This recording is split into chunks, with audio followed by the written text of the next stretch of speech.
જૂના જમાનામાં એક રાજ્યમાં એક એવો રિવાજ હતો કે દર 5 વર્ષે રાજાની નિયુક્તિ ગામની પ્રજામાંથી થાય અને 5 વર્ષ સુધી રાજા રાજ કરે અને નવો રાજા આવે એટલે જૂના રાજાને રાજ્યની બહાર આવેલ નદીની સામે કાંઠેના ગાઢ જંગલમાં ભગવાન ભરોસે મૂકી આવવાનો. ત્યાંના જંગલી જાનવરો આ રાજાનો શિકાર પણ કરી જાય એટલે એનું જીવન સમાપ્ત થઈ જતું. પ્રજામાંથી રાજાની નિમણૂક એક હાથી કરતો. એની સૂંઢમાં એક મોટો હાર લટકાડવામાં આવતો. ગામ વચ્ચેથી હાથી નીકળે અને જેના ગળામાં હાર નાખે એ 5 વર્ષ સુધી રાજા રહેતો. અપાર જાહો જલાલી અને એસો આરામની જિંદગી. પણ 5 વર્ષ પછી રાજાની હાલત જોવા જેવી હોય. નવો રાજા આવે એ જૂના રાજાને દોરડે બાંધી અને નદીની પેલે પાર મૂકવા જાય.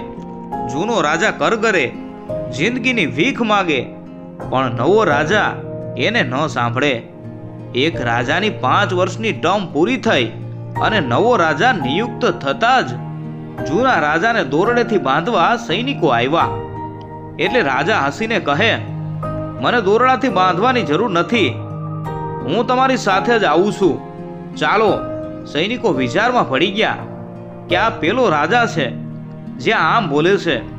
અત્યાર સુધીના રાજા તો કરગરતા, તેમ છતાં સૈનિકોએ એને ચારે બાજુથી ઘેરી લીધો જેથી એ ભાગી ન જાય. રાજા ગામ વચ્ચેથી રૂઆબથી ચાલતો નીકળો અને નેતાની જેમ ગામ લોકોને હાથ હલાવતો જાય અને ચાલતો જાય. નવો બનેલો રાજા પણ એને જોઈ રહ્યો હતો કે આ હસતો હસતો કેમ જાય છે. અત્યાર સુધી ગામ લોકોએ રોતો કકડતો અને કરગરતો રાજા જોયો તો, પણ આજે સાવ વિપરીત પરિસ્થિતિ હતી. આ રાજા તો લોકોનું અભિવાદન ઝીલતો હતો.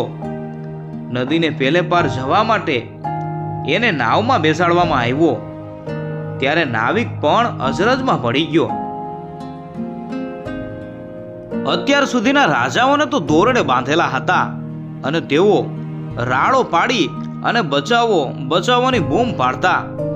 જ્યારે આ રાજા તો ગીત ગાતો હતો. જ્યારે નાવ ચાલી નીકળી ત્યારે નાવિકે કહ્યું કે રાજા, તમે પેલા રાજા છો કે જે આમ હસતા હસતા વિદાય લઈ રહ્યા છો.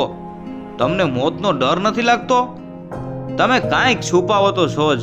રાજા કહે, તમારી વાત સાચી છે, તે મને સાચો ઓળખો. ચાલ તને પૂરી વાત જણાવું. જે દિવસે હું રાજા થયો ત્યારથી જ હું જાણી ગયેલો કે 5 વર્ષ પછી મારો વારો પણ દોરડે બંધાઈ અને જંગલમાં જવાનો છે. એટલે મને વિચાર આવ્યો કે હું 5 વર્ષ પછી પણ કાયમ રાજા બનીને જ રહું. તો એટલે રાજા બની અને મેં તરત જ સૈનિકો અને મજૂરોને નદીની સામેના જંગલમાં મોકલી અને જંગલ સાફ કરવાનો હુકમ આપ્યો.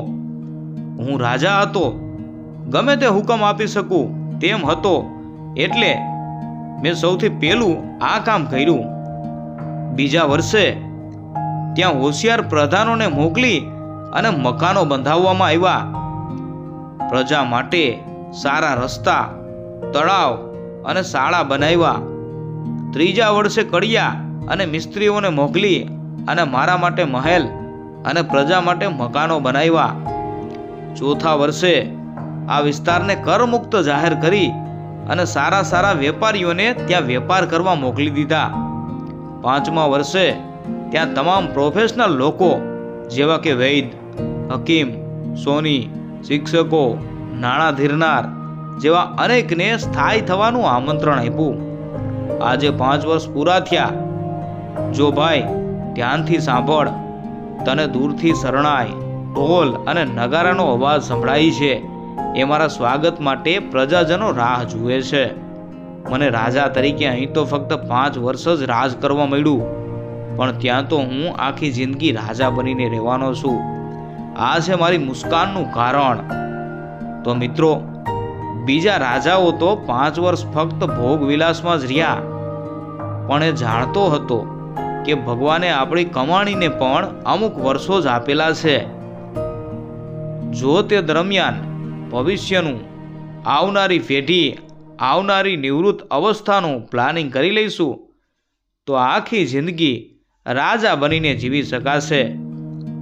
પણ જો કેરિયરની શરૂઆતના 10-15 વર્ષ મોજ મજામાં પસાર કર્યા તો બીજા રાજાઓની માફક કાકલુદી કરવાનો વારો આવશે.